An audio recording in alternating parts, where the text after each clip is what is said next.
था। अली गुरसाप्स के नाम से इनको जाना जाता है, पहली चीज। दूसरी, इनकी उपाधियां, टाइटल इसने क्या क्या लिए।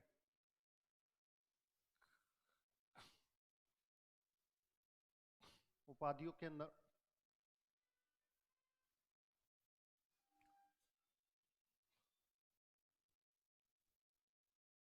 सिकंदर सेकंड,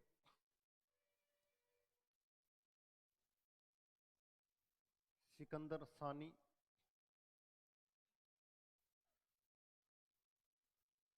युग का विजेता,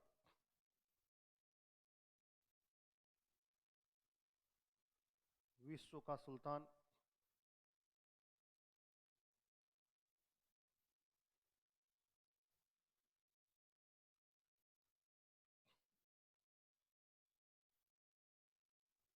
और पृथ्वी का चरवाहा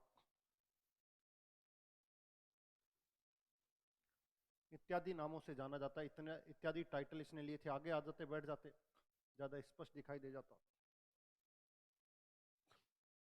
ये इतने टाइटल हैं। सिकंदर सेकंड की, सिकंदर सानी, युग का विजेता, विश्व का सुल्तान, पृथ्वी का चरवाहक के नाम से इसको जाना जाता है।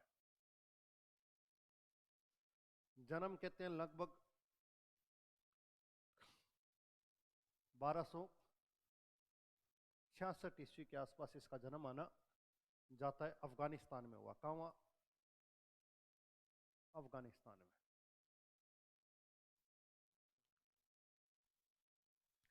खासियत क्या है? पहली बात, विंध्याचल को, किसको? विंध्याचल को पार करके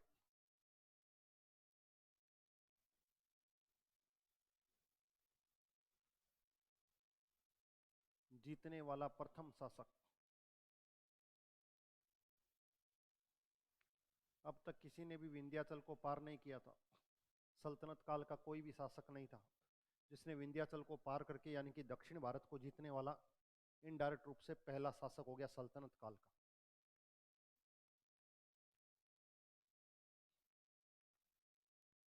दूसरी चीज,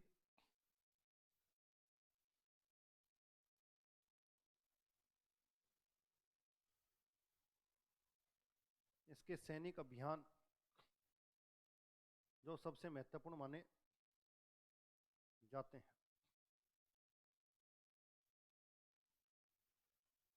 ठीक है, सैनिक अभियान मुख्य रूप से जाने जाते हैं। दूसरा, इसके प्रमुख सेनापति। ये बेका बार बार एग्जाम में पूछा जाता है।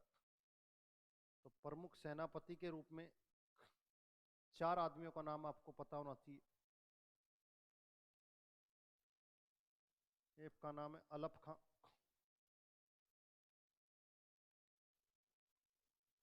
उलूक खां,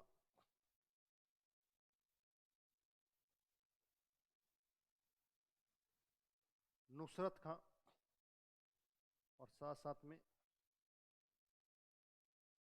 मलिक काफूर। ये 4 कैरेक्टर आपको पता होने चाहिए। ठीक है, मलिक काफूर तो बाद में आया था। उसके बीच में एक सबसे महत्वपूर्ण व्यक्ति था, मैंने कल भी बताया था आपको,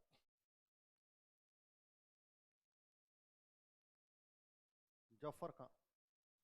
सबसे महत्वपूर्ण यही व्यक्ति माना जाता है। किसको? जफर खां। कहते हैं इसने मंगोलों को, किसको?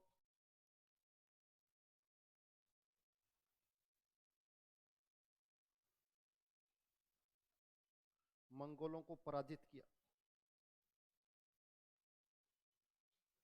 ये जो मलिक काफूर है, ये तो बाद में आया था, इसको तो खरीदा गया था। ये आपको बताऊंगा अभी। मुख्य रूप से जो 4 सेनापति के रूप में ये 4 काउंटेबल होते हैं। ठीक है, जिसमें जफर खां को मंगोलों का काल कहा जाता था। मंगोल डरते थे किससे? जफर खां से। और जफर खां कहते हैं कि दिल्ली में लगभग 6 बार मंगोलों के आक्रमण हुए अलाउद्दीन के समय। और अलाउद्दीन के प्रारंभिक 3 मंगोल आक्रमणों को रोकने वाला कौन था? ये जफर खां ही था। और तीसरे आक्रमण में इसकी क्या हो गई? मृत्यु हो गई। उसके बाद बाकी के मंगोलों के आक्रमण को अलाउद्दीन खिलजी ने स्वयं ने रोका था। और लास्ट का तो ऐसा था कि अलाउद्दीन खिलजी ने अपनी खुद की जान बड़ी मुश्किल से बचा पाया था। ठीक है, इसने फिर बड़ी संख्या में, जो मैंने आपको कहा था जिन्हें मंगोलपुरी में बसाया था, उनका बड़ी संख्या में कत्लेआम करवाया। कहते हैं कि 30,000 मुसलमानों को कटवा दिया। किसने? अलाउद्दीन खिलजी ने, क्योंकि उसको हमेशा डर लगा रहता था कि ये कहीं ना कहीं विद्रोह ना कर दें। समझ में आ गया? अब इस विद्रोह से बचने के लिए इसने कुछ चीजें करी। वो क्या थी? पहले तो ध्यान रखिएगा, स्थायी बंदोबस्त। कौन सा? स्थायी सेना। कहां पर? दिल्ली में। तो आपको पता होना चाहिए, पहला शासक जिसने दिल्ली के अंदर क्या रखी? स्थायी सेना रखी। क्यों रखी? क्योंकि इसको हमेशा डर लगा रहता था। इसका ध्यान रखिए। दूसरा, इसने सैनिकों को नगद वेतन, सैनिकों को नगद वेतन, वो जो व्यवस्था थी, कौन सी? इक्ता व्यवस्था। कौन सी? उस इक्ता व्यवस्था को क्या कर दिया इसने? समाप्त कर दिया। क्योंकि मैंने आपको कहा था इक्ते का मतलब ही क्या था, कि जो इक्तेदार बनेगा वो उसके जमीन का मालिक होगा और उसी से वो खर्चा सारा निकालेगा। इसने का कोई जमीन नहीं मिलेगी आपको। क्या मिलेगा? कैश मिलेगा। पहली बात। दूसरी, सैनिकों का हुलिया लिखवाना शुरू किया। सैनिकों का हुलिया।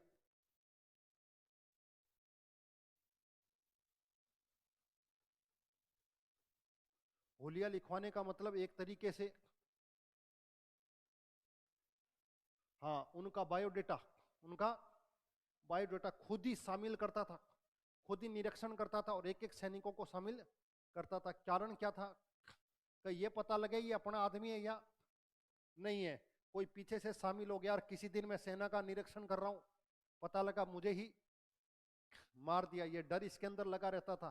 तो सैनिकों का होलिया लिखवाने की परंपरा इसने शुरुआत करी। कि कैसा होगा? लंबा होगा, चौड़ा होगा, छोटा होगा, लंबा, सारी व्यवस्था, नाम, इंट्रोडक्शन, एक तरीके का जैसे आपके गली के अंदर आइडेंटिटी कार्ड, सेम वही चीज थी। और एक इसने घोड़ों को दागने की व्यवस्था। किसकी? घोड़ों को दागना। अब घोड़ों को दागना क्यों? क्योंकि बड़ी संख्या में घोड़ों को मंगाया जाता था, खरीदा जाता था। तो बिजनेसमैन इतने बड़े चोर थे कि पहले तो उसको बेच देते थे और फिर अंदर से व्यवस्था बढ़ा के फिर निकाल लाते थे और फिर वापस उनको बेच देते थे। यानी कि वही घोड़े बार बार बिक रहे हैं। समझ में आ गया? तो इसने कहा उनके ऊपर एक शाही दाग लगा दो, निशान लग गया तो परमानेंट हो गया। परमानेंट हो गया मतलब ये घोड़ा शाही सेना का है, इसको पहले से खरीदा जा चुका है, दोबारा से इसको खरीदा नहीं जाएगा। तो मैंने कहा भ्रष्टाचार के ऊपर बड़ी रोक लगाई थी। किसने? अलाउद्दीन खिलजी ने। इसलिए अलाउद्दीन खिलजी को मैंने कहा बाजार नियंत्रण के लिए, किसके लिए? बाजार नियंत्रण के लिए जाना जाता है। क्यों? क्योंकि उसने कहा सैनिकों को नगद वेतन देना है, लेकिन नगद वेतन कम ही तो दे पाएगा, ज्यादा तो दे नहीं पाएगा। जब कम दे पाएगा और उसका अगर हो सकता है उसमें उसका गुजारा ना चले, तो वो क्या करेगा? भ्रष्टाचार करने की कोशिश करेगा। तो बाजार में जितनी भी चीजें हैं उनके प्राइस निश्चित कर दिए जाएं, निश्चित प्राइस, ध्यान रखना। उन प्राइस के आधार पर कोई भी चोरी नहीं करेगा, कोई भी कालाबाजारी नहीं करेगा, कोई महंगा नहीं बेचेगा। और अगर किसी ने बेचा तो मैंने कहा जितना उसने गद्दारी करी है, कम तोला है, क्या करा है? जितना कम तोला उतना उसके शरीर से मांस निकाल लो साहब। तो इतना डर होना जरूरी है। भ्रष्टाचार तभी क्या होगा? समाप्त होगा। और अलाउद्दीन खिलजी को अपने जिस परिप्रेक्ष्य में पढ़ते हैं, अपने दिमाग में एक चीज है कि अलाउद्दीन खिलजी थोड़ा सा अग्रेसिव था और थोड़ा सा मुस्लिम्स के प्रति। ऐसा नहीं है। अलाउद्दीन खिलजी जो था एडमिनिस्ट्रेशन के तौर पर, किसके तौर पर? और बाजार नियंत्रण के तौर पर उसको जाना जाता है। ये हमेशा ध्यान रखिएगा। ये सारी चीजें लिख ली। अब अलाउद्दीन खिलजी की 3 पॉलिसी थी। कौन सी? जिन पर अलाउद्दीन खिलजी का पूरा शासन निर्भर था। ध्यान रखिएगा, अलाउद्दीन खिलजी के शासन करने का 3 ही आधार था। पहली थी निरंकुशता। कौन सी? निरंकुशता। किसी प्रकार का कोई अंकुश नहीं होगा राजा के ऊपर। ठीक है। दूसरा, धर्म और राजनीति को अलग किया। धर्म और राजनीति को अलग किया, ध्यान रखिएगा।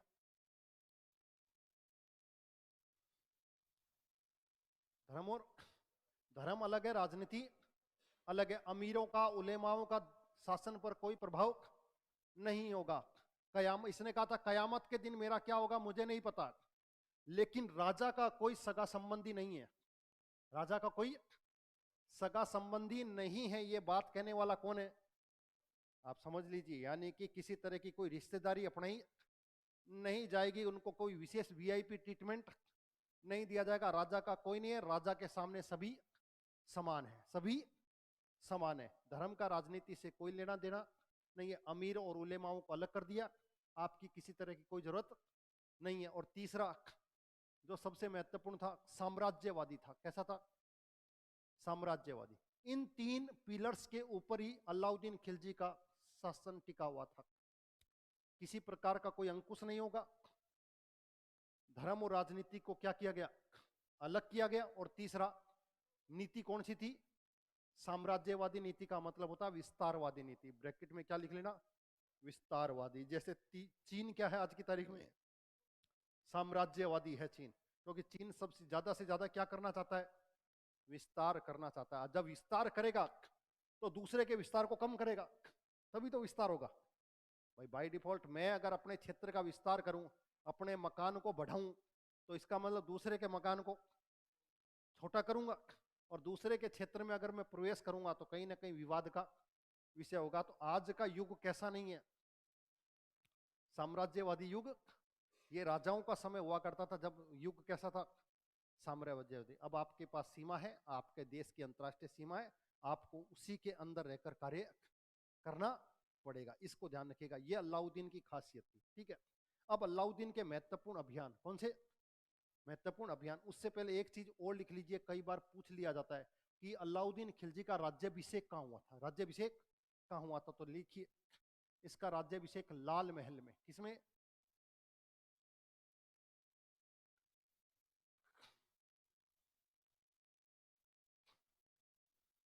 लाल महल दिल्ली के अंदर।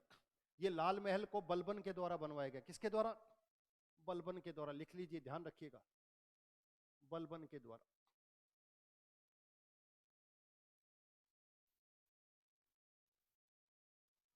बलबन के द्वारा इसको बनवाया गया था।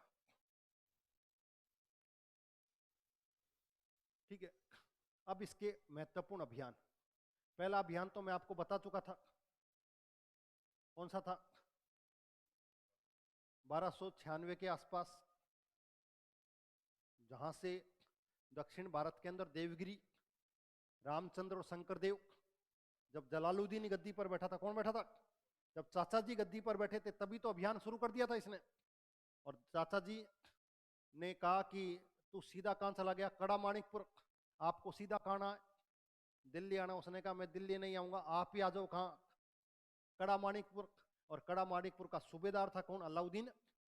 उसने आते ही चाचा जी का काम तमाम कर दिया, समझ में आ गया। और चाचा जी की हत्या कर दी और अपने आप को यहाँ सुल्तान घोषित कर दिया। और दिल्ली में जाकर पूरे के पूरे परिवार का क्या कर दिया, कत्लेआम कर दिया, जिसका विरोध करने वाला कोई नहीं बचा। लेकिन मैंने कहा जो मंगोल बसे हुए थे, जिनको जलालुद्दीन ने नवीन मुसलमान की संज्ञा दी थी, उनसे उसको हमेशा क्या रहा, डर लगा रहा। उस डर के कारण उसने चीजें चेंज करी। तो अब लिखिए महत्वपूर्ण अभियान किसके, अलाउद्दीन खिलजी के महत्वपूर्ण सैनिक अभियान। हाँ, पद्मावती जो पिक्चर है, अब पद्मावती की जानकारी दे रहा मलिक मोहम्मद जायसी। कौन कह रहा है, मलिक मोहम्मद जायसी। और जब मलिक मोहम्मद जायसी दे रहा, तो मलिक मोहम्मद जायसी तो शेरशाह सूरी के समकालीन माना जाता है। उसका दरबारी कौन सा, शेरशाह। अब शेरशाह सूरी कब आता है आपको पता होगा, 1555 के आसपास। कब, 1540 से लेकर 55 तक का समय जो पीरियड है, उसमें शेरशाह सूरी का शासन रहा है। और घटना उससे 200 साल पहले की है, उसकी जानकारी उसी स्रोत में मिल रही है। किसमें, मलिक मोहम्मद जायसी की पद्मावत में मिल रही है। अब उसके अंदर कितना मिक्स किया गया, कितनी वो ऑथेंटिक है, इसकी कोई जानकारी नहीं है। ये सबसे बड़ी दिक्कत है। उसके समकालीन ऐसा कोई साहित्य आपको देखने को नहीं मिलता, इसको ध्यान रखिएगा। सैनिक अभियानों की और अन्यों की जानकारी कुछ पुस्तकों से मिलती है। एक है बर्नी की पुस्तक, तारीख फिरोज शाही, तारीख फिरोज शाही।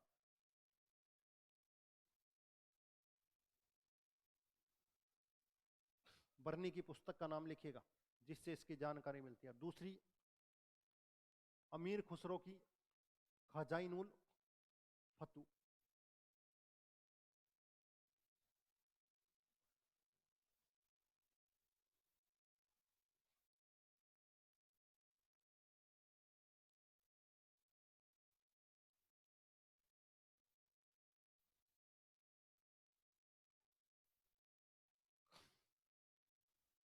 अब थोड़ा सा ध्यान रखिएगा कि अलाउद्दीन खिलजी के जो अभियान है उनको दो भागों में बांटेंगे। पहले लिखिए उत्तर भारत के अभियान। किसके? उत्तर भारत के अभियान।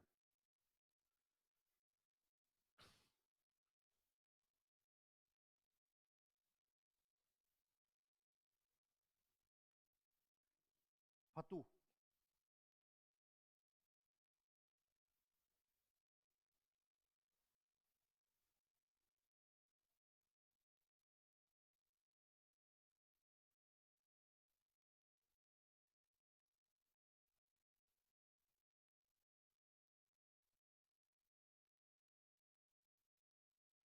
इन 4 चीजें लिखेंगे अपने, जो आपके एग्जाम की दृष्टि से महत्वपूर्ण है। समय 1297-98 का समय माना जाता है। अभियान कहां पर किया? गुजरात पर। शासक कौन था?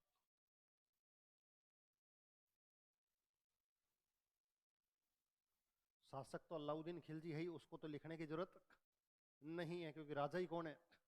अपने सामने वाले राजा को लिखेंगे। किसको? सामने वाले। और सेनापति के रूप में उलूग खां, नुसरत खां, ये सेनापति लिखेंगे अपने। किसके? अलाउद्दीन खिलजी के। समझ में आ गया? और परिणाम एक ही आएगा, सब जगह पर विजयी होने वाला। ये इसको स्पष्ट ध्यान रखिएगा। तो परिणाम में दो कुछ फैक्ट लिख देंगे कि कमला देवी और साथ साथ में मलिक काफूर, इन दोनों को लाया गया। कहां पर? दिल्ली में। कमला देवी कर्ण बघेल की पत्नी थी। कर्ण बघेल अपनी पुत्री देवल देवी के साथ भाग गया। कहां पर? महाराष्ट्र के देवगिरी में। कहां चला गया? और रामचंद्र ने उसको क्या दी? शरण दी। एक चीज ये ध्यान रखना, अपनी पत्नी को छोड़ गया जिसका नाम था कमला देवी। तो कमला देवी को बंदी बनाकर लाया गया, ठीक है। और बाद में मैंने कहा कमला देवी से विवाह कर लिया। किसने?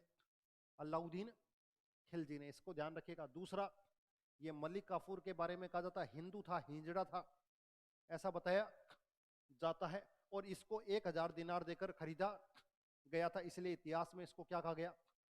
1000 दिनारी कहा गया। और दक्षिण भारत के जो भी अभियान होंगे उन सब का नेतृत्व कौन करेगा? मलिक काफूर करेगा। मैंने कहा कोई भी व्यक्ति होता है वो अपनी योग्यता से निर्धारित होता है। किससे? अगर समय ने साथ दिया होता और किस्मत ने कुछ साथ दिया होता, हो सकता है हम दिल्ली का बादशाह भी पढ़ते। किसको? मलिक काफूर को। लेकिन भाग्य ने साथ नहीं दिया, उल्टा शिकार हो गया। ये शिकार करना चाह रहा था लेकिन शिकार हो गया और दिल्ली की सत्ता पर नहीं बैठा। नहीं तो हो सकता है अलाउद्दीन खिलजी के बाद नेक्स्ट शासक के तौर पर आप किसको देख सकते थे? क्यों? क्योंकि मलिक काफूर के अंदर योग्यता तो थी, तभी तो उसने दक्षिण के सारे अभियान जीते और उनसे उनको बड़ी अपार संपत्ति मिली। लेकिन उससे ताकतवर अलाउद्दीन खिलजी था। अगर अलाउद्दीन खिलजी खुद कमजोर होता तो हो सकता है उसके समकालीन ही, जैसे अलाउद्दीन ने दक्षिण को जीतने के बाद विद्रोह किया था चाचा से, तो हो सकता है मलिक काफूर भी विद्रोह कर देता। किससे? अलाउद्दीन खिलजी से, क्योंकि दक्षिण के अंदर उसको अपार धन संपदा मिली थी, नेतृत्व उसके पास बहुत अच्छा था। तो हो सकता है दिल्ली जाकर दिल्ली पर, लेकिन हर किसी का कोई विद्रोह करना जरूरी नहीं होता, हर किसी की सत्ता की लालसा नहीं होती, कोई सेनापति के रूप में ही अपने आप को स्थापित करना चाहता है। समझ में आ गई? वही बात ध्यान रखिएगा। दूसरा लिखिए, कौन? ये दास था, एक खरीदा गया था इसको, वहां के लोगों से चौराहे पर लोगों को बेचते थे, एक तरह का बिजनेस हुआ करता था दासों को बेचना। किसको बेचना? हाँ, आदमी बिकते थे, कोई दिक्कत नहीं थी, जो बिकते थे उनको दास कहा जाता था।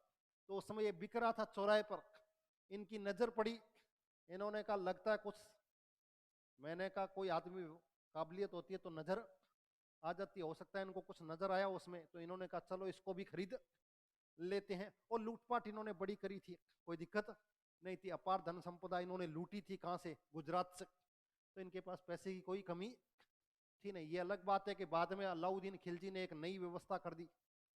एक्चुअली में अलाउद्दीन खिलजी से पहले एक व्यवस्था थी कि जो लूटा हुआ धन था उसका मैक्सिमम पार्ट जो लूटते थे उन्हीं के पास रहता था।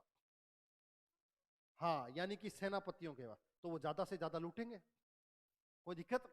अलाउद्दीन खिलजी ने अपोजिट कर दिया। अलाउद्दीन खिलजी, नहीं साहब, जितना भी लूटोगे उसका 80% जमा होगा, यानी कि उसमें राजा होगा, राजा, और 20% में आप रहोगे। समझ में आ गई बात? उस लूटे हुए को कहा जाता था खुम्स। क्या कहा जाता? आगे अपनी चर्चा करेंगे अभी टैक्स को लेकर, जजिया, जकात, उसर, खुम्स, खराज, ये कुछ मुख्य प्रकार के क्या लिए जाते थे? टैक्स लिए जाते थे, उन पर चर्चा। 1301 क्षेत्र कौन सा? रणथंबोर। राजा कौन?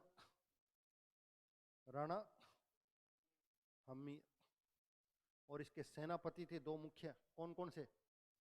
कोई बताएगा? रणमल और रत्तीपाल। रणमल और रत्तीपाल याद रखा करो, इतिहास में भूल जाते हो आप।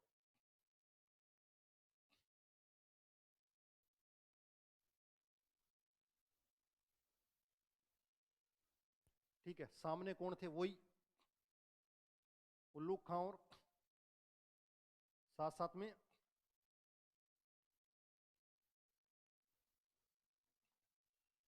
नुसरत खां। और इस लड़ाई में नुसरत खां मारा जाता है। यहां पर एक चीज याद रखिएगा, किसकी मृत्यु हो गई? नुसरत खां की मृत्यु हो गई। और परिणाम क्या हुआ?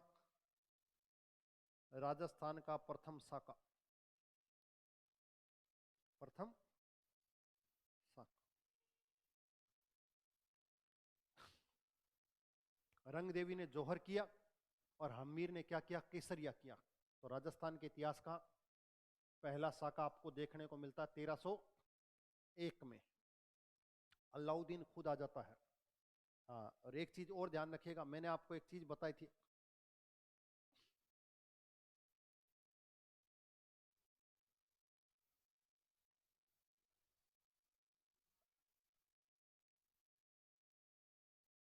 इसने मोहम्मद खां को क्या दी? शरण दी। ये मोहम्मद का क्या था? मंगोल था। क्या था? नवीन मुसलमान था। ये भागकर आ गया दिल्ली से। कहां से? और मैंने कल आपको बताया था, कुछ इतिहासकार कहते हैं कि इसका और अलाउद्दीन खिलजी की पत्नी का अफेयर था। ये जानकारी किसको पता लगी? अलाउद्दीन। और कल मैंने आपको बताया था, जो दूसरे की पत्नी को ही नहीं छोड़ रहा है, तो अपनी पत्नी का अगर कहीं पर कोई अफेयर पता लगे तो छोड़ने की कोई संभावना। वो रणमीर के पास था, रणमीर की वही अतिथि देवो, और हमीर के लिए कहा जाता हट्टी अमीर। क्या कहा गया? और उसका अंदाजा यह हुआ कि राजस्थान के इतिहास का पहला क्या हो गया? साका हो गया। इसकी पत्नी ने, रंग देवी ने जौहर किया, जिसे इतिहास में जल जौहर भी कहते हैं। क्या कहते हैं? और दूसरी, खुद हमीर, आज तक कोई भी युद्ध नहीं आ रहा था, इतिहास का पहला युद्ध है जो हमीर हार गया था।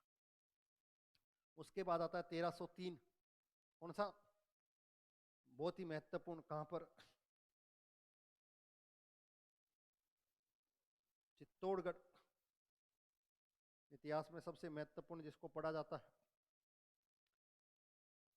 रतन सिंह, गोरा और बादल।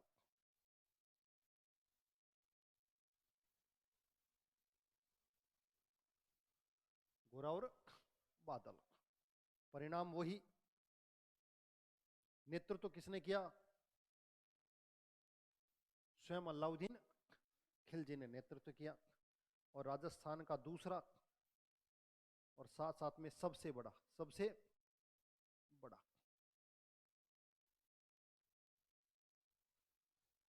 ठीक है। गोरा और बादल सेनापति, हाँ अलग अलग ही होंगे, एक नाम कैसे हो सकता है, एक का नाम गोरा और एक का नाम बादल? वो एक कहानियां हैं, उन कहानियों के एक्चुअली में क्या होता है कि एक होता है शब्दार्थ और एक होता है भावार्थ। हम शब्दार्थ के अंदर अटके रहते हैं, हम कहते हैं गर्दन कट गई उसके बाद भी लड़ता रहा, इसका भावार्थ क्या है, भावार्थ को समझना है अपने शब्दार्थ में। बोले गर्दन कट गई तो कैसे लड़ेगा, वो उसका शब्दार्थ है, उसका भावार्थ को समझो। इतने सूरवीर योद्धा थे जो जल्दी से मरने वाले नहीं थे, उसका भावार्थ वो है। तो कवि जब लिखता है तो वो शब्दार्थ को के अंदर भावार्थ को डालता है। अब उसको समझने के लिए भावार्थ चाहिए, सेंस चाहिए, लेकिन अपने तो वही। अब वो कह रहे हैं कि पद्मनी पानी पीती तो यहां से दिखाई देता था, तो इसका मतलब यहां से कैसे दिखाई देगा, ये तो स्किन है, कोई ट्रांसपेरेंट बॉडी थोड़ी ना है। समझ में आ गया? इसका कहने का मतलब है वो इतनी सुंदर थी, ये कहने का मतलब है। और मैंने कहा जहां ना पहुंचे रवि वहां पहुंचे कवि, जहां सूर्य भी नहीं पहुंच सकता वहां पर कवि पहुंच जाता है, क्योंकि उसकी लिखने की भावनाएं जो है ना, वो दो तरह के कवि होते हैं, एक श्रृंगार कवि, एक हास्य कवि, और एक वीर गाथा वाले ओजस्वी कवि। आजकल आपको जो टीवी में दिखाई देंगे वो राष्ट्रवादी कवि ज्यादा दिखाई देंगे, क्योंकि समय ही वैसा चल रहा है, समय ही वैसा चल रहा है, ध्यान रखिएगा। अब यहां पर इसने क्या किया, चित्तौड़ को जीत लिया और चित्तौड़ का नाम बदल दिया, और नाम बदल कर रख दिया खिजराबाद। खिजराबाद क्यों रख दिया? क्योंकि इसके बेटे का नाम खिज्र खां था, उसी को यहाँ का नेतृत्व दे गया, लेकिन उसका मन नहीं लगा, बाद में वो यहाँ से निकल गया। क्योंकि दूसरे पर शासन करना एक अलग बात होती है, लेकिन रहना एक अलग बात होती है। शासन कुछ समय तक के लिए तो अच्छा होता है, लेकिन आदमी वापस अपनी मूल जगह पर ही, आप कितना भी घूमिए हो, कितना भी घूम लो, लेकिन लास्ट में क्या करते हो, जल्द से जल्द घर पहुंचे। क्या पहुंचे?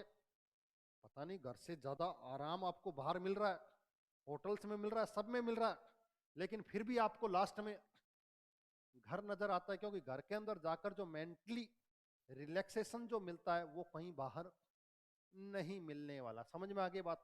ठीक है। और घर का मतलब सुरक्षा, क्या? सुरक्षा। और जब तक सुरक्षित नहीं होगा तब तक उसका मन क्या रहता है, डामाडोल रहता है। बाहर घूमते तो रहते हो, लेकिन कहीं ना कहीं दिमाग में एक वो परेशानी रहती है, वो घर जाकर ही संतुष्ट होती है। तो ये देख लेना, ठीक है। खिजराबाद याद रखिएगा, किसने करा? अलाउद्दीन खिलजी ने अपने बेटे को यहाँ का सूबेदार, यहाँ का प्रमुख प्रशासक बना दिया, उसी के नाम से इसका नाम खिजराबाद रख दिया। अगला नेक्स्ट बनाओ। 1303 के बाद 1305 क्षेत्र की बात करें तो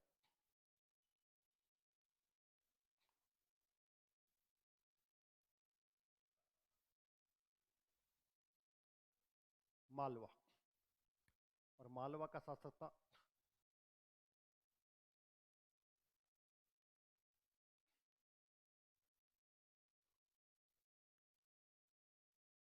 महलक देव, और अलाउद्दीन खिलजी का सेनापति था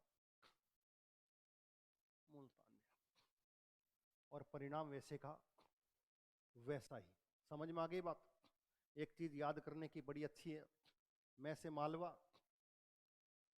मैं से महलक देव, और मैं से मुल्तानी, ठीक है। यहां से एक व्यक्ति का नाम बताता हूं मैं, मुबारक हसन। कौन सा?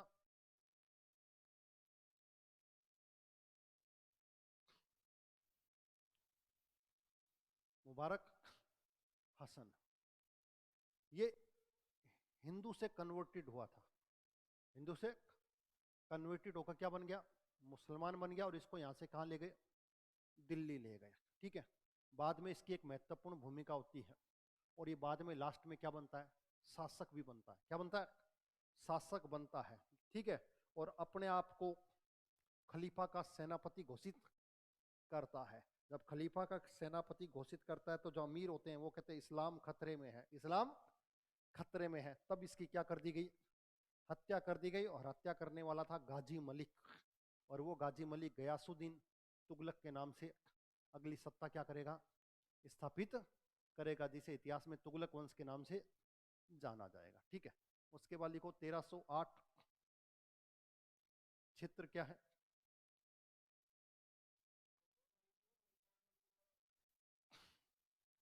मुल्तानी तो बेटा सेनापति है, वापस लिखाऊं तुझे ऊपर,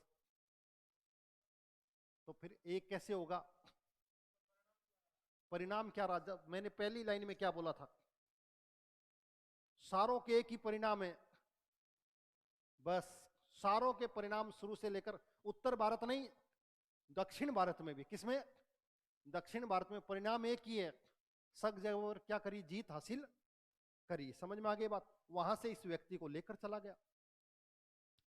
कुछ इतिहासकार ये तक कहते हैं कि मुबारक खिलजी और इसके बीच में रिलेशनशिप थी। आई समझ में, ये बहुत सारी चीजें हैं। मुबारक खिलजी के बारे में कहा जाता है ना, दरबार के अंदर अर्धनग्न अवस्था में आता था। इतिहासकार बर्नी ये कहता है कि नंगे होकर दौड़ लगाता था, किसमें, दरबार में। मुबारक खिलजी महिलाओं के वस्त्र पहनकर दरबार में आ जाता था, और उसका और इसका कुछ ना कुछ रिलेशन बताया जाता है, और वही मौका देखकर, यही मौका देखकर उसकी हत्या कर देता है और खुद सत्ता पर बैठ जाता है। ये उसको, ये तो अपने आप को खलीफा का सेनापति कह रहा है, वो जो इससे पहले जो बैठता है वो अपने आप को खलीफा ही कह देता है। वो पागल है ना। मैंने कहा दरबार में आता है तो कहता मैं खुद ही खलीफा हूं, खलीफा की किसी और को आवश्यकता नहीं है। समझ में आ गई बात। तो इतिहास में ऐसे किसी कईयों को गलती से क्या मिल जाती है, सत्ता मिल जाती है, वो स्थिति है। सिवाना, सिवाना का कौन था, सातल देव। सेनापति के रूप में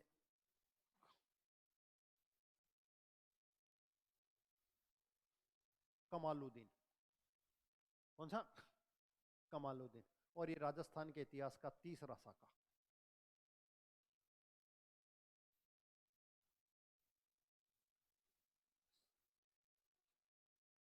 केंद्रीय एग्जाम में इतना ही आपको पढ़ना है। राजस्थान के इतिहास में फिर साका किसने किया, केसरिया किसने किया, और जौहर किसने किया, वो बड़ी स्टोरियां हैं उसकी, समझ में आ गई। 1311 कहां पर, जालोर में। कहां पर, जालोर के अंदर। ठीक है। और शासक कौन, कानड़ देव और उसका पुत्र वीरम देव।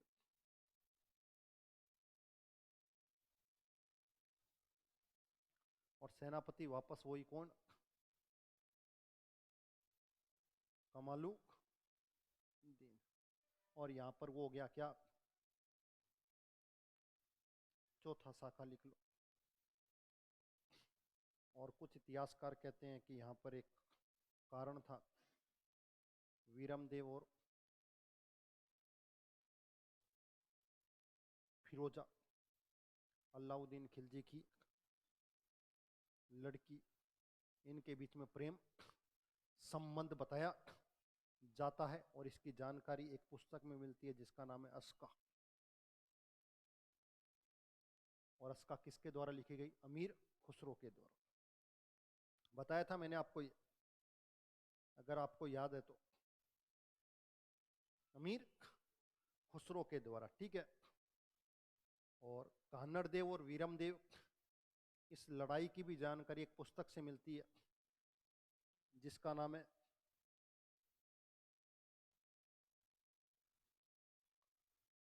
कान्हड़ देव प्रबंध। और इसको लिखा था पद्मनाभ ने। किसने,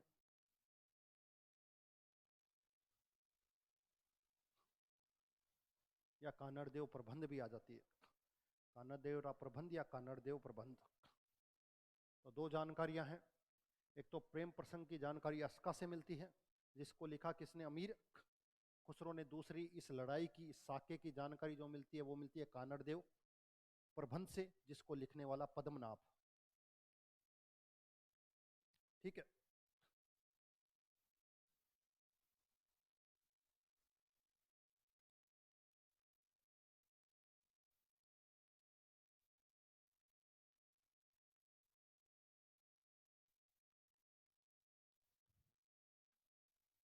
ये इसके कौन से हो गए? उत्तर भारत के। किसके?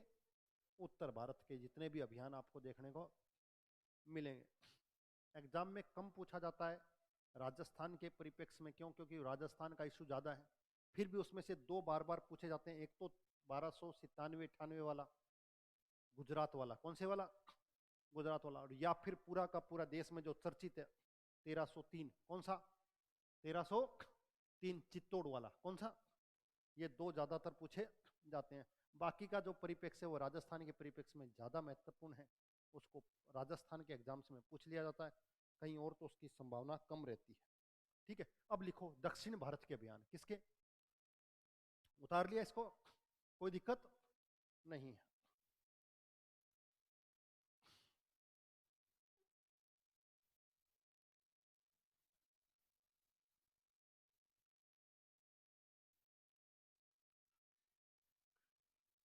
आज खिलजी वंश को अपने क्या करेंगे?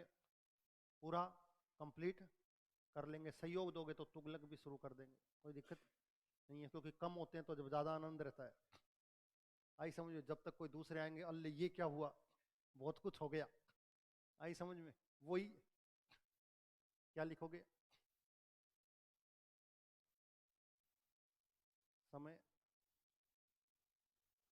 स्थान, राजा,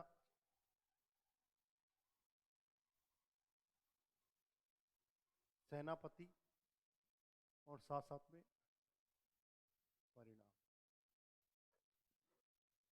एक्चुअली में पढ़ने का तरीका ऐसा ही होता है। उसको कहानी को और उसको लिख लो और उसको अलग अलग लिखोगे, फिर वो याद नहीं रहता। कहानी तो याद रह जाती है लेकिन उसमें से मूल जो चीज है वो याद नहीं रहती। और अपना टारगेट उस टारगेट को ही होना चाहिए, पिन होनी चाहिए। वो पिन द टॉप है ना, जो ये चीज मुझे पता होनी चाहिए, यही चीज थी बस। इसके अलावा इधर उधर भटकने की जरूरत। अब वो अलाउद्दीन खिलजी और पद्मनी के ऊपर पूरी किताब बांध दो ना। कई लिखते हैं, मैं जिनसे पढ़ता था वो जब हिस्ट्री शुरुआत करते थे, किसकी? हिस्ट्री की शुरुआत, तो आते ही लिखते थे अलाउद्दीन खिलजी पद्मनी। पहली क्लास, न कोई एंशियंट, न कोई मिडाइवल, न कोई मॉडर्न। कहां से शुरुआत करते थे? अलाउद्दीन। हाँ, लव स्टोरी से। किससे? बस सारे के सारे साइलेंट और सारे आनंद। और जो बताने वाले भी, उनमें इतनी कला थी जैसे खुद वहीं थे। ऐसी जानकारी और देते हैं। समझ में आ गई बात? वो एक जमाने में, आज से 15-20 साल पहले तो चलो ठीक हुआ करती थी, लेकिन अब उसका जमाना नहीं है। अब जो स्टूडेंट वैसी कहानी पढ़ना चाहता है, आजकल का टीचर ना तो उनमें इंटरेस्ट रखता और ना स्टूडेंट को उसमें इंटरेस्ट होना चाहिए। समझ में आ गया? पहले वाले बड़े आनंद लेते थे, वो जमाना चला गया, फास्ट जमाना है। तो टारगेट पर काम होना चाहिए। समय की बात करो वापस, तो इस कब शुरुआत में कब किया था आक्रमण? 1296 और 97 की बात। 96 की बताई जाती है वैसे तो, क्योंकि 96 में ही सत्ता हासिल कर ली थी। किसने? अलाउद्दीन खिलजी ने। तो 97। लेकिन यहां पर एक चीज और ध्यान रखिएगा, यहां पर दोबारा एक बार और आक्रमण होता है। लिख लो इसके ब्रैकेट में 1312। यहां पर दो बार आक्रमण होते हैं, लास्ट में फिर एक बार आक्रमण होता है। ठीक है। तो 1296 और 1312। स्थान कौन सा है? देवगिरी। देवगिरी कहां पड़ता है? महाराष्ट्र में। यादव वंश का शासन था। किसका? यादव वंश बताए जाते हैं। लिख लेना, कहीं पर भी लिखना चाहते हो। राजा के रूप में कौन थे? रामचंद्र देव और बाद में उसका पुत्र शंकर देव।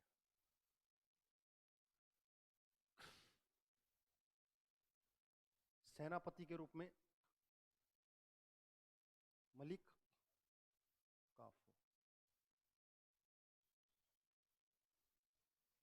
आक्रमण क्यों किया जाता है? कि ये लगातार जो व्यवस्था दे रहा था टैक्स वाली, वो मना काफी टाइम से रुक जाता है। इसके कारण यहाँ पर क्या किया गया, आक्रमण किया गया। कुछ इतिहासकार कहते हैं कि वो जो कर्ण भगेल है उसको क्या दी गई है, शरण दी गई है। उस शरण के कारण भी क्या हुआ है, आक्रमण माना जाता है। ये 2-3 कारण माने जाते हैं। लेकिन कहते हैं कि लड़ाई हो जाती है लेकिन बीच में क्या हो जाती है, संधि हो जाती है। क्या हो जाती है, संधि के परिणाम स्वरूप रामचंद्र को उपाधि दी जाती है, एक सोने का छत्र दिया जाता है, और नवासरी जो कि गुजरात के अंदर है उस कस्बे को क्या किया जाता है, गिफ्ट में दे दिया जाता है। किसको, इसका मतलब अच्छे संबंध थे।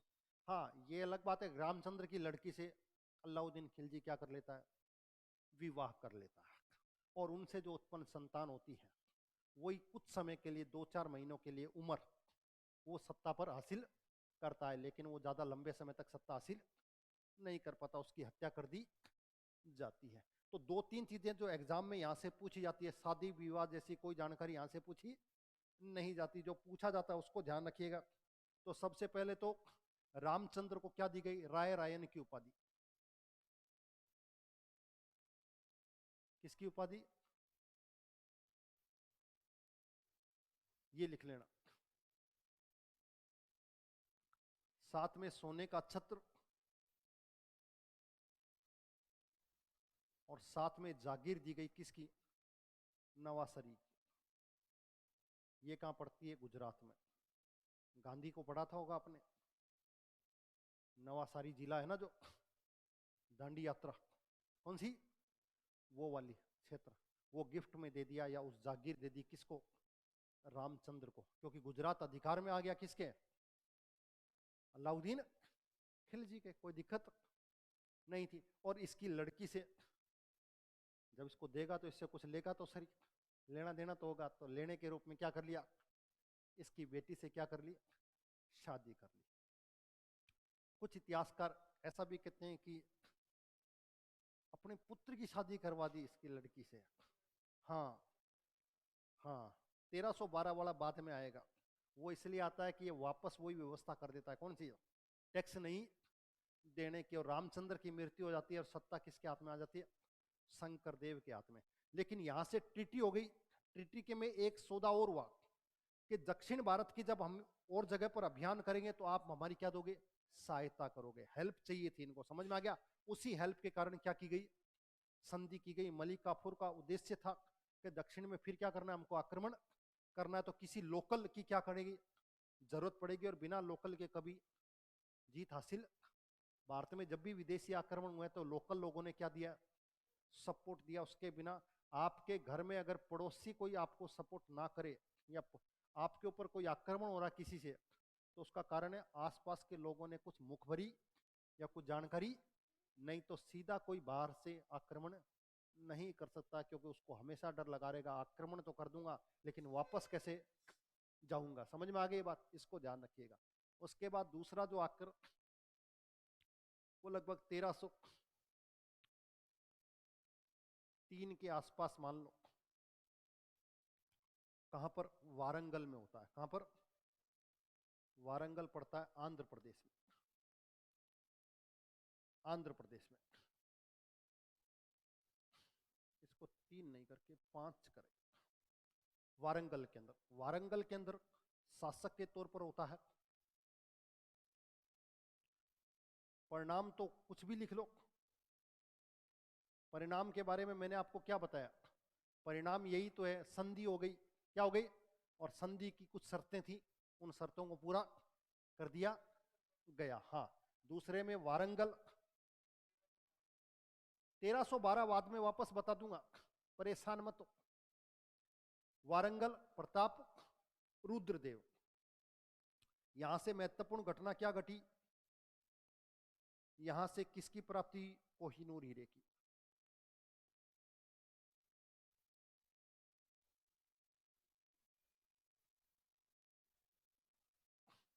कोहिनूर की प्राप्ति हुई साहब।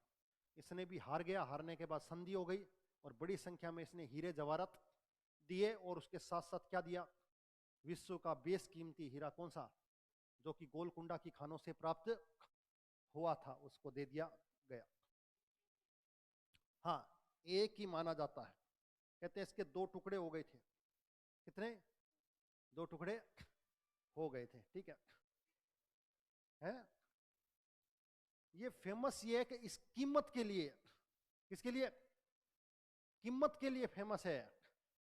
हाँ, इतने इतने कैरेट का ये वो है हीरा, कि इतने कैरेट का और इतनी शार्पनेस और इतनी है कि इस तरह का कोई दूसरा हीरा आज तक बाय डिफॉल्ट नहीं मिला। आप लैब के अंदर किसी और में उसको तैयार कर लो तो बात अलग है, लेकिन बाय डिफॉल्ट कहते हैं कि इस तरह का, भाई कोयले का ही तो रूप है। साइंस की बात करोगे तो कोयले से ही तो क्या बनता है? हीरा बनता है। लाखों करोड़ों वर्ष के बाद नीचे की जमीन के अंदर की जो प्रक्रियाएं हैं उनसे किसका कहते हैं ना, कोयले में ही क्या मिलेगा? हीरा मिलेगा। समझ में आएगा? कोयले का ही तो रूप है। कौन सा? हीरा।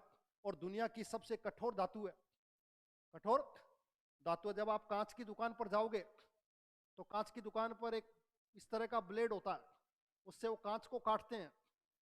हाँ, तो उसके अंदर बिल्कुल छोटा सा क्या लगा होता है? हीरे का टुकड़ा लगा होता है। कहते हैं अगर अंदर गिर गया तो यहाँ से सबको काट देगा, खत्म कर देगा। इतना तेज होता है क्या? हीरा।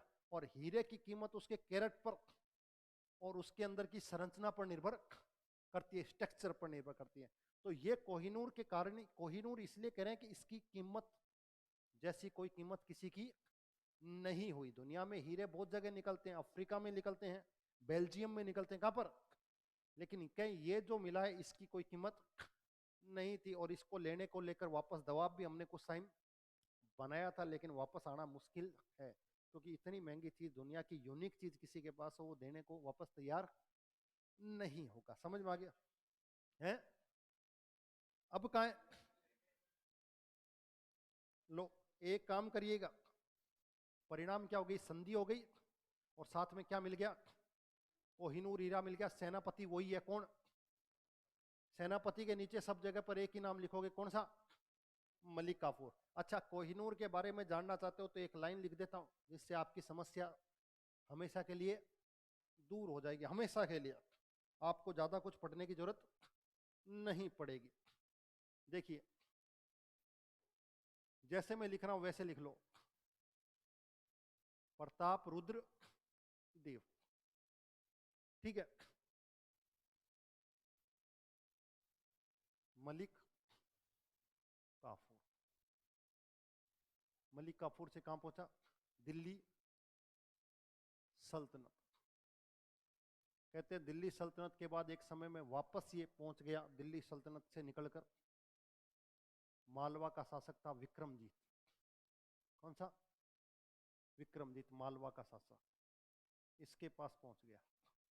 यहां से फिर चलाइए तो इब्राहिम लोदी के पास पहुंचा। कौन से? इब्राहिम लोदी को तो जानेंगे। इब्राहिम लोदी के बाद सिकंदर लोदी, और ये पूरी दिल्ली सल्तनत में चलता रहा, बाबर तक भी चलता रहा। बाद में आता है इसी कड़ी में शाहजहां। कौन सा? शाहजहां ने क्या किया? एक सिंहासन बनाया जिसका नाम था मयूर सिंहासन। मयूर, इसको ऐसे लिख लेना, आज के बाद कभी पढ़ने की जरूरत नहीं पड़ेगी अलग अलग जगह। मयूर सिंहासन, जिसे क्या कहा गया? तख्ते ताउस। तख्ते ताउस, इसमें जड़वा दिया साहब, इसको फिक्स करवा दिया। समझ में आ गई बात? इसके बाद दिल्ली का शासक बना मोहम्मद शाह रंगीला। मोहम्मद शाह, हाँ, नाम ही क्या है? रंगीला है। इसके बारे में भी ध्यान रखना। जजिया कर अंतिम रूप से समाप्त हो गया। इसके बाद भारत के इतिहास में कभी आपको जजिया कर नहीं मिलेगा। ये इस समय आक्रमण हो गया नादिर शाह का। किसका? नादिर शाह। नादिर शाह को कहा जाता है ईरान का नेपोलियन। ईरान का नेपोलियन कहा जाता है। आगे समझे? नादिर शाह के पास पहुंचा। नादिर शाह के मरने के बाद नादिर शाह का एक बहुत महत्वपूर्ण सेनापति था जिसका नाम था अहमद शाह अब्दाली। आगे पढ़ोगे आप तराइन का युद्ध, किसका? वो सॉरी, पानीपत का युद्ध। अहमद शाह अब्दाली, मराठों के साथ इसने लड़ाई लड़ी थी पानीपत के तीसरे युद्ध की, जिसमें मराठों को इसने पराजित कर दिया। उसके बाद ये पहुंचा शाह सूजा के पास। किसके पास? इसका बेटा था, इसको सत्ता से हटा दिया था, तो इसको वापस क्या मिली? सत्ता। और इसको सत्ता मिली पंजाब के शासक रणजीत सिंह के कारण। किसके कारण? तो रणजीत सिंह को खुश होकर इसने रणजीत सिंह को क्या दे दिया? कोहिनूर। तो भारत में वापस आ गया रणजीत सिंह के पास आ गया। ठीक है, पंजाब में रणजीत सिंह के बाद इसका बेटा दिल्ली वापस पंजाब का शासक बना, सॉरी, जिसका नाम था दिलीप सिंह। दिलीप सिंह। दिलीप सिंह के समय अंग्रेजों के साथ इनकी क्या हो गई? लड़ाई हो गई 1849 और 50 के आसपास। और उस समय गवर्नर जनरल के रूप में था डलहौजी।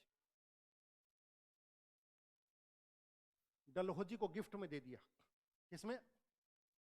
गिफ्ट में दे दिया क्या? और वहां से पहुंच गया रानी विक्टोरिया के पास, बस। और रानी विक्टोरिया के बाद लंदन में एक दो टुकड़े कर दिए गए, एक को महारानी के ताज में लगा दिया गया और एक को म्यूजियम में रख दिया गया। जाकर देख सकते हो। किसको? कोहिनूर को, जो लंदन के म्यूजियम में रखा हुआ। इसके दो टुकड़े कर दिए गए थे। ये कहानी है किसकी? हीरे के बारे में। तो इसको थोड़ा सा ध्यान रख लीजिए, फोटो खींच लो या उतार लो एक छोटा सा डायग्राम, फिर आगे चलते हैं।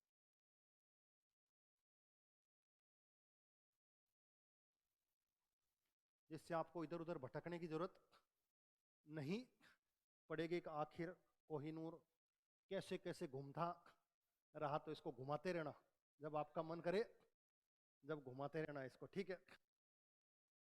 कुछ इतिहासकार ये भी कहते हैं कि अशुभ माना जाता है, जिसके पास भी रहा उसको खा गया, मतलब कुछ ऐसा भी कहते हैं इसको है? मंदिर में कहीं नहीं था, खान से निकला, उसके बाद रख लिया गया। उसके बाद से इसका सफर रहा, जैसे राजा सफर नहीं करते ऐसे ये भी क्या करता रहा। और इसकी जानकारी अब देखिए, और चीज की आपको इतनी जल्दी जानकारी नहीं मिलेगी, लेकिन इसकी जानकारी पिछले 800-900 सालों की मिल रही है। इसका कारण क्या है? ये कुछ यूनिक था। क्या था? यूनिक था। इसलिए हर जब अलग अलग पढ़ाई करें तो कहीं ना कहीं किताबों में इसके बारे में क्या मिली? जानकारियां मिली, जिससे इसको जोड़ दिया गया। तो इसका मतलब कुछ तो इसमें था, तभी इसको इतिहास में क्या मिला? स्थान मिला है। बाकी किसी हीरे को स्थान नहीं मिला जितना कोहिनूर को मिला। ठीक है, इसके बाद उतार लिया इसको। बोलने के बाद कहते हो नहीं सर, कहानी सुनते रहते हो। क्या चल दिया था? लास्ट क्या पढ़ा अपने ने? कोहिनूर मिल गया। ठीक है, 1305 में। आगे लिखें, उतार लो इसको जल्दी से। लिखें 1308,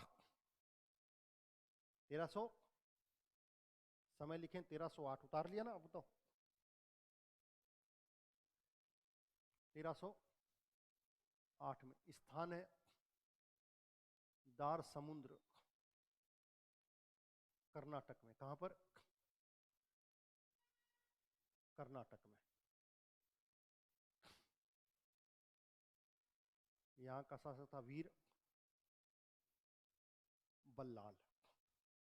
ठीक है, और वापस वही मलिक काफूर, और परिणाम वही क्या? जीत। ठीक है, इसमें एक चीज और आपको इंपॉर्टेंट करनी है कि जो यादव वंश थे, कौन सा? देवगिरी वाला। कौन से वाला? देवगिरी का सेनापति था पारस देव ने सहायता करी थी।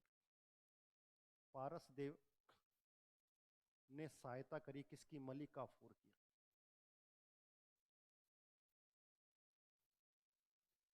देवगिरी का सेनापति।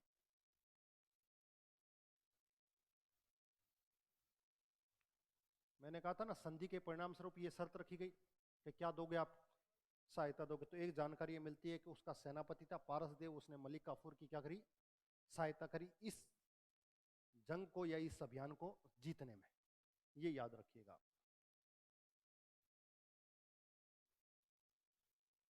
1309 और 10 का मामला मान लो। और जगह कौन सी है? मदुरई।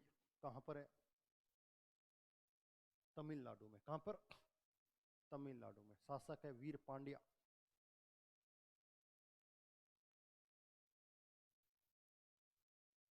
और परिणाम वही है, बस इसमें ध्यान रखना, मलिक काफूर को सर्वाधिक धन की आपूर्ति हुई। आपसे पूछा जाए मलिक काफूर को सर्वाधिक धन की प्राप्ति कहां से हुई? सर्वाधिक धन की प्राप्ति।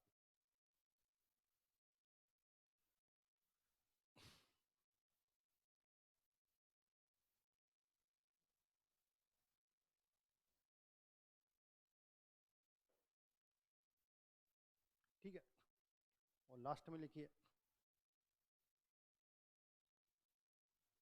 1311 में पुनः देवगिरी पर आक्रमण। देवगिरी पर आक्रमण किया गया। ये नीचे नोट करके लिख लेना। और उस समय देवगिरी का शासक कौन है? शंकर देव।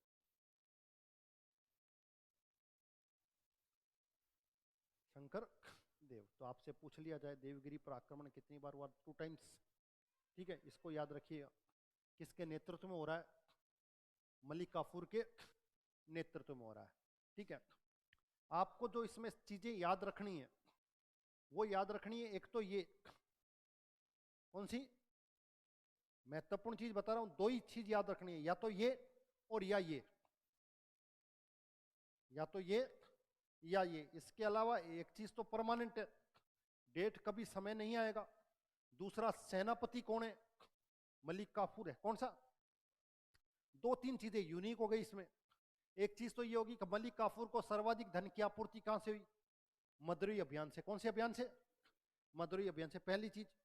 राय रायन की उपाधि किसको दी गई? रामचंद्र को। तीसरी, कोहिनूर की प्राप्ति कहां से हुई? वारंगल से। कहां से? वारंगल से। एक चीज और याद रखिएगा, कई बार एग्जाम से पूछ ले, जब वारंगल से अटैक हुआ था तो प्रताप रुद्रदेव था, और प्रताप रुद्रदेव के बारे में कहा जाता है वो काकतीय वंश का था। कौन सा? इसको जरूर लिख लेना। हाँ, कई बार क्या हो सकता है कि वो ये ना देकर, राजा ना देकर, इस तरह का क्वेश्चन पूछ ले कि उस समय किस राजवंश का शासन था? तो काकतीय वंश का। किसका? काकतीय वंश। ठीक है, और मैंने कहा देवगिरी में किसका था? यादवों का। किसका? यादव वंश। ये 2 दिमाग में आपको हमेशा रखने हैं। ये सारे अभियान है मुख्य रूप से किसके? अलाउद्दीन खिलजी के। उतार लिया इसको। ठीक है, अब अलाउद्दीन खिलजी का प्रशासन कौन सा? प्रशासन को याद रखना है आपको। उसने क्या क्या काम किया? तो पहला तो भूमि की पैमाइश, भूमि को नापने की व्यवस्था प्रारंभ कर दी उसने। साहब समझ में आ गया? और एक नई व्यवस्था लेकर आया जिसे बिस्वा कहा गया। क्या कहा गया? बिस्वा। हाँ, आज भी। ठीक है, दूसरी,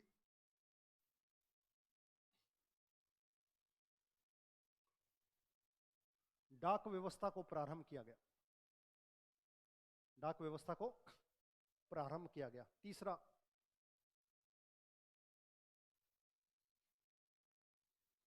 घड़ी, या जिसे कहते हैं घर पर क्या लगाया गया? टैक्स। पहली बार हाउस टैक्स लगाया गया। अब तक किसी ने भी क्या नहीं लगाया? हाउस टैक्स नहीं लगाया। दूसरा, चरी टैक्स लगाया गया, यानी कि पशुओं के ऊपर। किसके ऊपर? पशुओं को चराने के ऊपर भी क्या लगाया गया? टैक्स लगाया गया। ये ध्यान रखिएगा, स्पेशल जो इसने करा है वो किसी और ने नहीं किया। और कहते हैं लगभग टैक्स कितना कर दिया इसने? 50% तक टैक्स ले लिया। 1/2। कितना? 1/2। जो अब तक 1/3, 1/6, 1/5 चल रहा था, उसको कितना कर दिया? 1/2 कर दिया। सर्वाधिक टैक्स ले रहा है।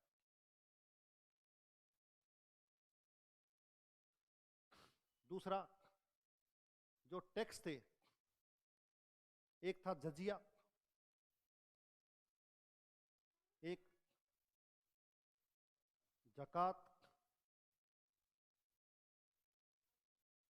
एक खिराज, एक उस्र और एक खुम्स।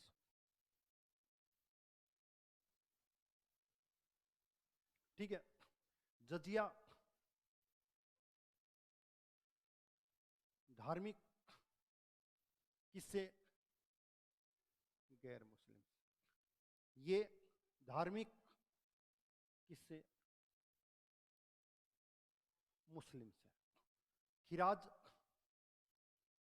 भू राजस्व किससे? गैर मुस्लिम से। भू राजस्व किससे? मुस्लिम से। समझ है? सबकी चीजें अलग अलग है, उनको नहीं पढ़ना आपको, नहीं तो फिर उलझ जाओगे। खुम्स को याद रखना, लूटा हुआ, कौन सा? लूटा हुआ धन, इसको जरूर याद रखना है। और राजा का कितना हिस्सा?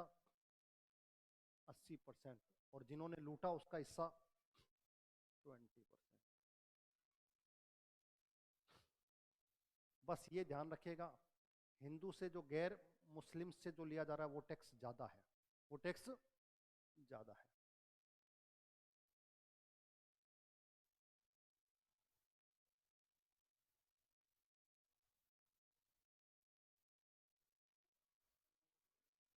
खुम्स, खुम्स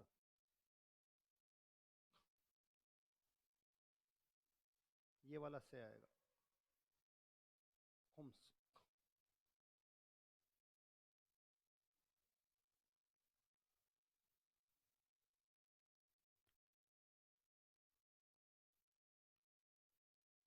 ठीक है।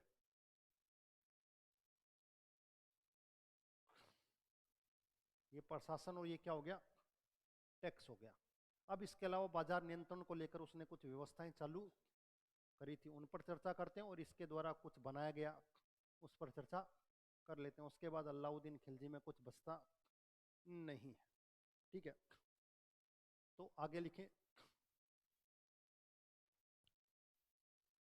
महत्वपूर्ण विभाग, यहां से क्वेश्चन बार बार आता है, इसके समय कौन कौन से महत्वपूर्ण विभाग थे?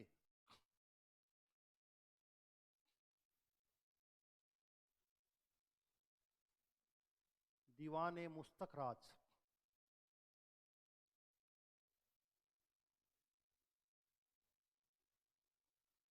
कै की जगह ख करना है इसको।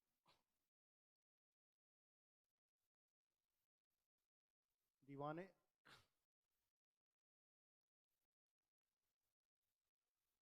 दीवाने विजारत,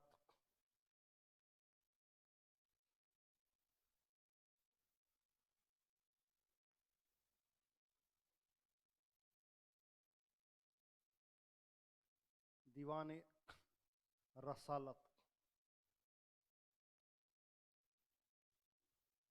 दीवाने रियासत।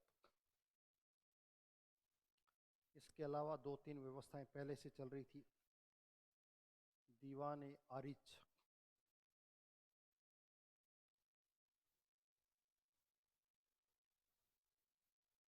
दीवाने आरिच।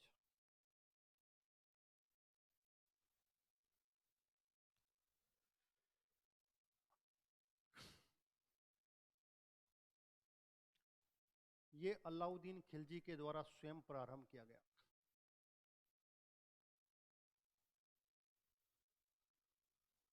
स्वयं प्रारंभ किया गया। भू राजस्व विभाग कौन सा?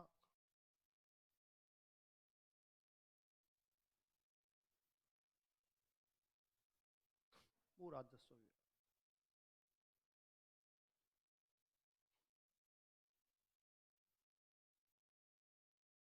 वित्त विभाग, और वित्त विभाग का प्रमुख क्या कहलाता था? वजीर कहलाता था। दीवाने रसालत,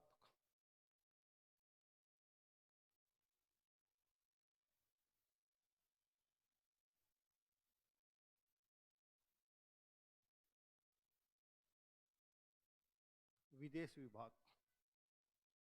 दीवाने रियासत,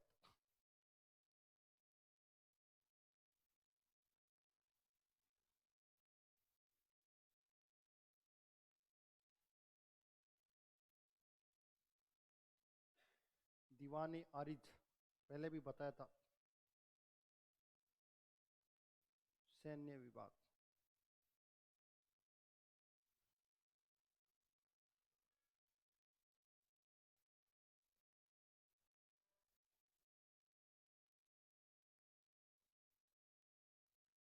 एक और लिख लीजिए,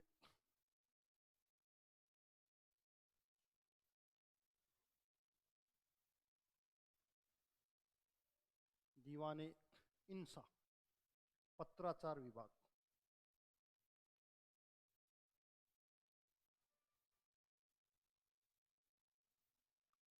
पत्राचार विभाग। इसके अलावा कुछ महत्वपूर्ण चीजें थी, उनको याद रखिएगा। दीवाने खैरात इसमें नहीं आएगा, दीवाने खैरात आएगा फिरोज तुगलक में। इसमें जिन्होंने गरीबों के दान के लिए, दीवाने खैरात। समझ में आ गई बात? गरीबों के लिए स्कूल की व्यवस्था, हॉस्पिटल की व्यवस्था, रोजगार विभाग, कौन सा, एम्प्लॉयमेंट या फिर मैरिज, समझिए वो सारी व्यवस्थाएं करने वाला कौन? सिंचाई विभाग बनाने वाला, सिंचाई के ऊपर टैक्स लगाने वाला। सबसे ज्यादा गुलाम जिसके समय थी, इसलिए उसने एक डिपार्टमेंट ही बना दिया, दीवाने बंदगान। दीवाने बंदगान। इससे पहले कृषि विभाग भी बनेगा, जिसे दीवाने को ही कहा जाएगा, जो महमूद बिन तुगलक MBT उसके द्वारा बनाया गया। ठीक है क्या? हाँ, काम ये अच्छे ही हैं सारे। बाजार पर नियंत्रण स्थापित करने के लिए भू राजस्व, कौन सा? भू राजस्व का मतलब बाजार पर नियंत्रण करने के लिए एक व्यक्ति को बनाया, एक व्यक्ति ही बना दिया। शहनाई मंडी, कौन सा लिखना? शहनाई मंडी, लो लिख लो। बाजार अधीक्षक, कौन सा? बाजार अधीक्षक।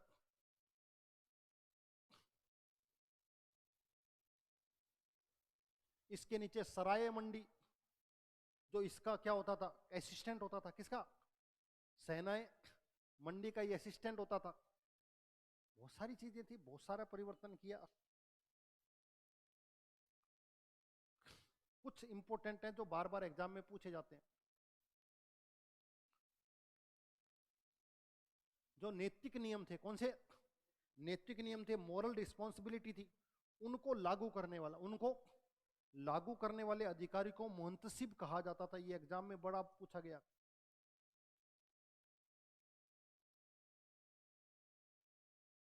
नैतिक नियमों का पालन करवाने वाला मुंतसिब कहलाता था।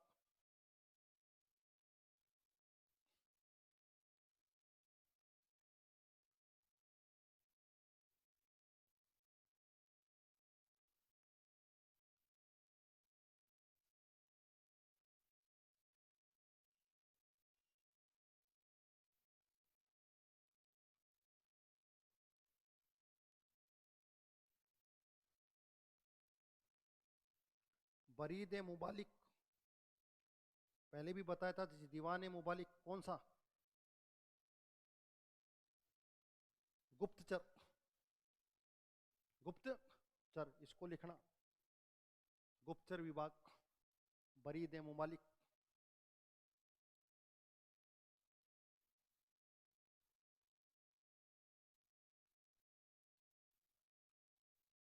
और एक नाम लिख लो, मुकद्दम या चौधरी। मुकद्दम या फिर चौधरी। गांव के अंदर, किसके अंदर? गांव के अंदर राजस्व या कर इकट्ठा करने वाला। लिख लीजिए, मुकद्दम या चौधरी। हाँ, मुकद्दम या चौधरी।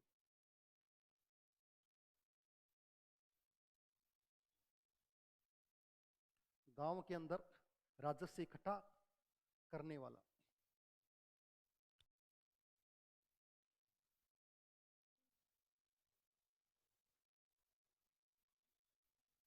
ठीक है, इसके अलावा एक नाम और लिखिए, मुइम्बियान, या कई जगह मुन ही मिल जाएगा। मुइम्बियान या मुनही, जो गुप्तचर होता था खुद, उसको कहा जाता था मुइमियान या मुनही, गुप्तचर को, जो चोरी छिपे इंटेलिजेंस का काम करते थे, जो एजेंट होते हैं ना आज की तारीख में, जिन्हें एजेंट कहते हैं, रो एजेंट। कौन से एजेंट? रो के एजेंट, मुइमियान या मुनही, ये याद रखिएगा। ये वो क्वेश्चंस हैं जो बार बार एग्जाम में पूछे जा रहे हैं, मैं फिर आपको बता रहा हूं। ये वो चीजें हैं जो आपको इतनी तो कम से कम पता होनी चाहिए, जिससे आपका काम थोड़ा आसान हो जाए। आपसे कोई अलाउद्दीन के बारे में पूछे तो आप अलाउद्दीन के बारे में बता सको कि अलाउद्दीन साम्राज्यवादी था, धर्म को राजनीति से अलग करने होता, बाजार नियंत्रण की व्यवस्था कौन सी।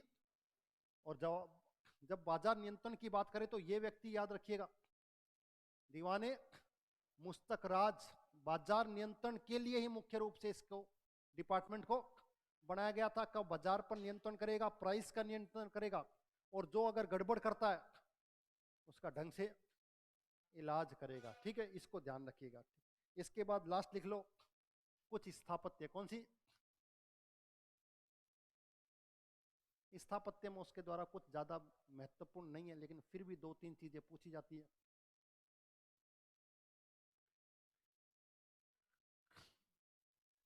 एक सीरी महल, कौन सा महल, सब दिल्ली में ही था। ठीक है, हाँ। दूसरा, इसे ही अलाई दुर्ग भी कह देते हैं कई बार, हाँ, इसी को ही कह देते हैं अलाई दुर्ग।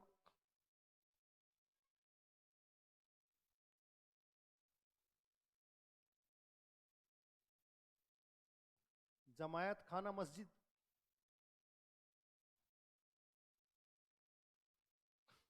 जमायत खाना मस्जिद, एक तालाब बनवाया इसने दिल्ली में,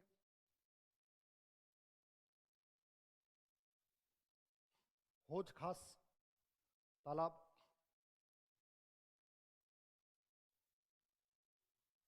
और एक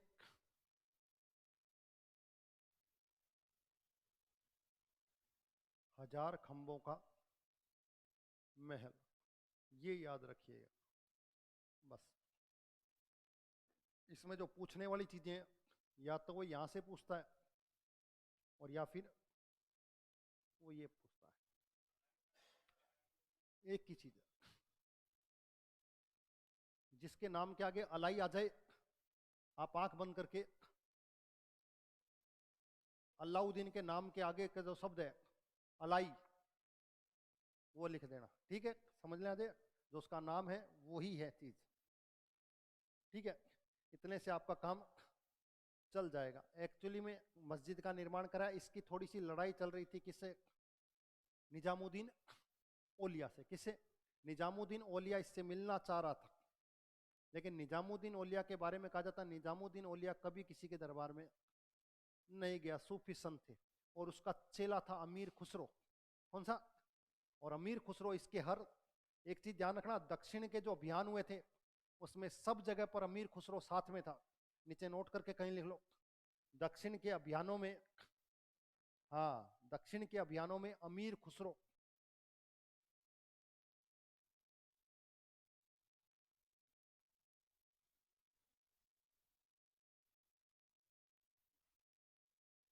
अमीर खुसरो क्या था, साथ में था, ये ध्यान रखिएगा।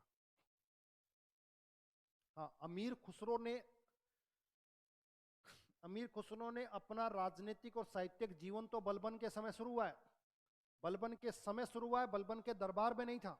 कौन, अमीर खुसरो। अगर आपसे पूछा था अमीर खुसरो किसके दरबार में था, तो अलाउद्दीन खिलजी के दरबार में था। दोनों चीजों के अंतर को ध्यान रखिएगा। जीवन तो वहां शुरू किया है, लेकिन किसके दरबार में था, तो अमीर खुसरो से बड़ा दबाव डलवाया किसके लिए, निजामुद्दीन औलिया के लिए, क्योंकि चेला था। लेकिन मैंने कहा निजामुद्दीन औलिया ने कभी किसी से नहीं मिला, और निजामुद्दीन औलिया ने कहा